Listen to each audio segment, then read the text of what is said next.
Fortunately, I would have loved not to be too critical. Too critical. I mean, going by my own identified preferences.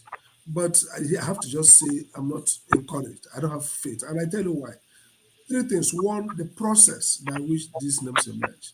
The president took longer than necessary to assemble together these names. First, he put his list against the constitution. The constitution says 60 days. The constitution was amended and signed into law in March 2023. Apparently, his minders didn't take note of that. And that constitutional amendment says that you must submit your list within 60 days of of taking the oath. The first list came in dead on time at the margin. The subsequent list came in 7 more days. So, technically speaking, all those people on the second slate are unconstitutionally nominated. They're not supposed to be, they are unconstitutional, their nomination and confirmation they are unconstitutional because the constitution says this should have been done 60 days. Kind of mentality would miss out a big constitutional requirement in putting together a government. Why would a president since February 27 or thereabout not be mindful of constitutional requirement?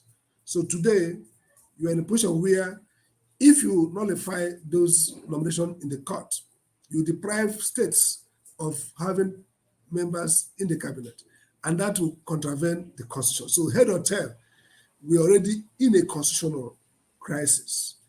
Second, so the question is, why would a president and his team start day one committing unenforced constitutional errors? Two, if you look at the mismatch of persons in that cabinet list, it does not speak to any coherent sense of governance. Are you looking for policy experts, technocrats to drive your agenda? Are you looking for technopolies, politicians who have technical background and training, competencies, maybe people who are already well established? Are you looking for them? So if you're doing that, then the team will show. Are you looking for cronies? So it's a mismatch.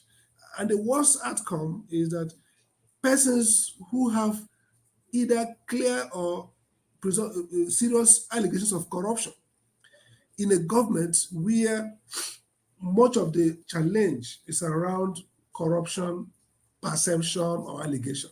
So the minimum the president should have done is to put a team that would pass the probity test as a way of signaling that in spite of his background and all the profiles, the controversial profile, that this government would move in a different direction. So the failure or packing your team with those kind of persons suggests incoherence. And for one, we can say that there's no evidence that this government will lead any anti-corruption campaign.